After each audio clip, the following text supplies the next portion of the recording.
السلام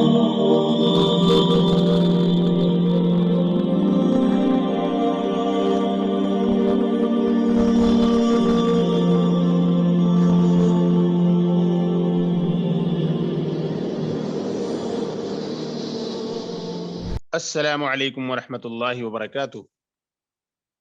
بیت الحکمہ دیوبند کی آن لائن عربک کلاسز میں آپ سب کا استقبال ہے۔ میں محمد انوار خان القاسمی، مینیجنگ ڈائریکٹر بیت الحکمہ دیوبند سے۔ آج ہم النوع الثالث عشر کا آغاز کریں گے۔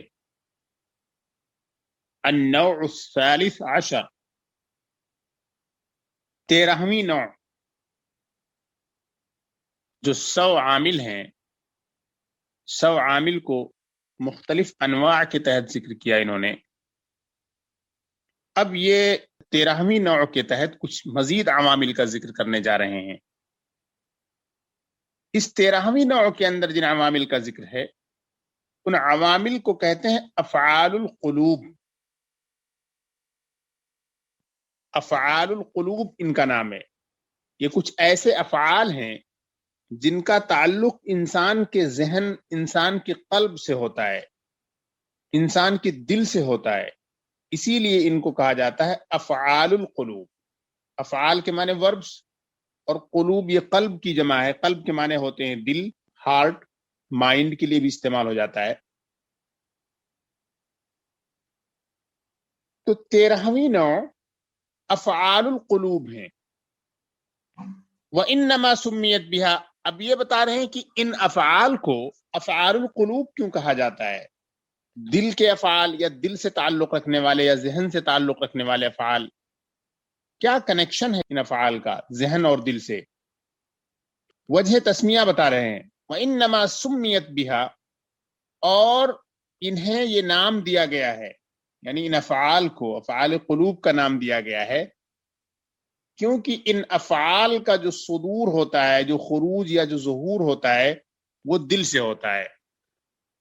لِأَنَّ صُدُورَهَا مِنَ الْقَلْبِ، کیونکہ ان افعال کا جو صدور ہوتا ہے وہ قلب سے ہوتا ہے، دل سے ہوتا ہے۔ وَلَا دَخَلَ فِيهِ لِلْجَوَارِحِ، اور جوارح کا ان میں کوئی دخل نہیں ہوتا ہے۔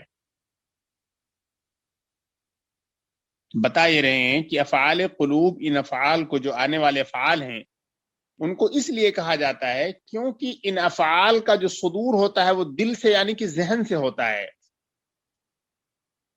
اور اس میں جوارح کا کوئی دخل نہیں ہوتا ہے، یعنی جو ہیومن پارٹس ہیں جیسے ہاتھ اور پیر ہیں، ان کا کوئی دخل نہیں ہوتا ہے۔ یہ جوارح، یہ جارحتن کی جمع ہے۔ جارحہ بولتے ہیں کہ انسانی جسم کے وہ حصے جس کے ذریعے انسان کام دھام کرتا ہے۔ انسانی جسم کے کام کرنے والے جو پارٹس ہوتے ہیں، ورکنگ پارٹس، جن کو آدمی کام کرنے کے لیے استعمال کرتا ہے، ان کو کہا جاتا ہے جوارح، یعنی جارحتن کی جمع۔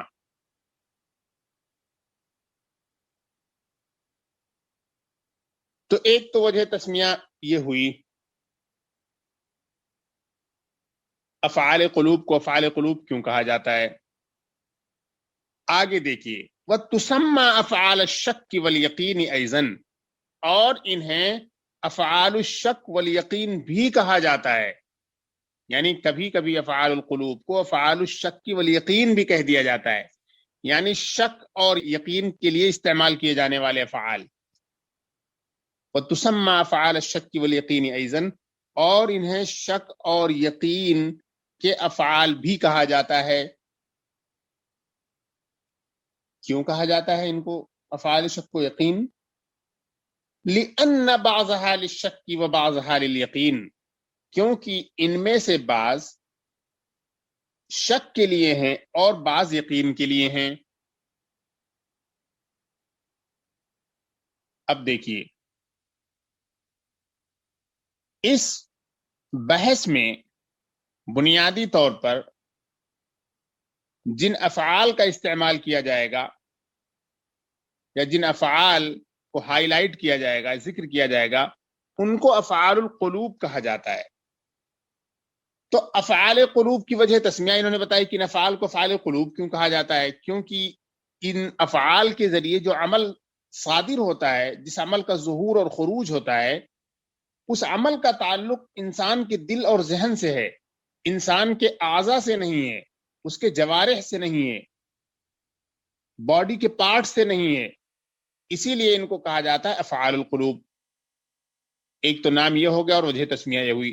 ایک دوسرا نام ہے جو پہلے والے نام کے مقابلے میں کم مشہور ہے لیکن اس کو کہہ بھی دیا جاتا ہے، وہ ہے افعال الشک والیقین، کہ آگے جو افعال ذکر ہونے جا رہے ہیں ان کو افعال الشک والیقین بھی کہا جاتا ہے۔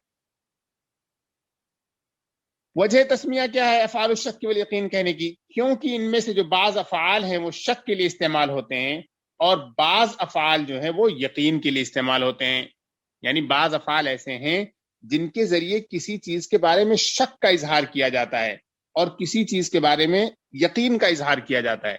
عربی زبان میں کوئی چیز یقین کے مرحلے تک نہ پہنچے تو اس یقین سے پہلے بھی بہت سارے سٹیجز ہوتے ہیں، شک کے بھی بہت درجات ہوتے ہیں، وہم گمان شک جو ہوتا ہے اس کے بھی کئی درجات ہوتے ہیں۔ تو عربی میں یقین کے درجے تک جو چیز نہ پہنچی ہو، اس سے نیچے ہو تو وہ سب شک ہی کے درجات میں آتا ہے۔ بہرحال ان افعال کو افعال شک و یقین بھی کہا جاتا ہے کیونکہ بعض ان میں سے جو افعال ہیں وہ شک کے لیے ہیں اور بعض یقین کے لیے۔ اب یہ بات ہو گئی، ابھی تو نام سے بحث چل رہی تھی، اب کام کی بات دیکھیے۔ وَهِيَ تَدْخُلُ عَلَى الْمُبْتَدَإِ وَالْخَبَرِ، ظاہر ہے جب یہ بتایا جائے گا کہ یہ فلاں ورب ہے یا فلاں عامل ہے، اس کا یہ کام ہے، تو یہ بتانا پڑے گا وہ کس طریقے کے جملے پر استعمال ہوتا ہے اور اس کو کیا دیتا ہے، یہ نصب دیتا ہے، رفع دیتا ہے، جر دیتا ہے۔ تو اب وہی بات شروع ہو گئی، وَهِيَ تَدْخُلُ عَلَى الْمُبْتَدَإِ وَالْخَبَرِ، اور یہ افعال ہیا کی ضمیر راجع ہے افعال کی طرف، یعنی افعال قلوب یا افعال شک و یقین کی طرف، اور یہ مبتدا اور خبر پر داخل ہوتے ہیں۔ وَهِيَ تَدْخُلُ عَلَى الْمُبْتَدَإِ وَالْخَبَرِ، اور یہ سب کے سب مبتدا اور خبر پر داخل ہوتے ہیں۔ وَتَنْصِبُهُمَا مَعًا بِأَنْ يَكُونَا مَفْعُولَيْنِ لَهَا، اور یہ دونوں کو نصب دے دیتے ہیں، یعنی افعال قلوب جو ہے مبتدا اور خبر پر داخل ہوتے ہیں، یہ جس جملے میں ہوں گے اس میں مبتدا اور خبر ہوں گے، اور کہہ رہے ہیں کہ یہ مبتدا اور خبر دونوں کو بیک وقت یہ نصب دے گا، یعنی فعل قلب یا افعال قلوب بیک وقت نصب دیں گے۔ بِأَن يَكُونَا مَفْعُولَيْنِ لَهَا، اب مسئلہ یہ ہے کہ کس بنیاد پر ان پر نصب جائے گا۔ کچھ معلوم اور متعین طریقے ہیں کہ اسی طریقے سے جب جملے میں استعمال کیا جاتا ہے کسی چیز کو تو اس کو رفع یا نصب یا جر ملتا ہے، تو یہاں نصب ملے گا، وہ کس بنیاد پر نصب ملے گا؟ تو کہہ رہے ہیں بِأَن يَكُونَا مَفْعُولَيْنِ لَهَا، اس بنیاد پر یا اس وجہ سے کہ وہ یعنی یہ مبتدا اور خبر ان افعال کے لیے مفعول بن جاتے ہیں، اور مفعول کے بارے میں آپ کو معلوم ہے کہ منصوب ہوتا ہے۔ تو اب یہاں جس پوائنٹ کو سامنے رکھنا ہے وہ یہ ہے کہ افعال قلوب کا استعمال مبتدا اور خبر کے ساتھ کیا جاتا ہے، اور یہ یعنی افعال قلوب بیک وقت مبتدا اور خبر دونوں کو نصب دیں گے۔ کیوں؟ اس لیے کہ یہ دونوں کے دونوں مفعول بن کر آئیں گے اس جملے میں۔ بِأَن يَكُونَا مَفْعُولَيْنِ لَهَا، بِأَن يَكُونَا یا یکونانی تھا، ان ناصبہ ہونے کی وجہ سے نون کو ساقط کر دیا گیا۔ اب دیکھیے ایک بار میں انگلش میں ٹرانسلیشن کرتا ہوں۔ The class or the group is افعال القلوب، the verbs of the mind، verbs of the heart، یعنی دل کے افعال، یعنی دل و دماغ کے افعال۔ وَإِنَّمَا سُمِّيَتْ بِهَا، they have been given this name لِأَنَّ صُدُورَهَا مِنَ الْقَلْبِ، because they come from the heart۔ صدور مطلب کم، نکلنا، کیونکہ یہ نکلتے ہیں، آتے ہیں دل سے، because they come from the heart۔ وَلَا دَخَلَ فِيهِ لِلْجَوَارِحِ، and the human senses or we can say the body parts do not have any interference in that۔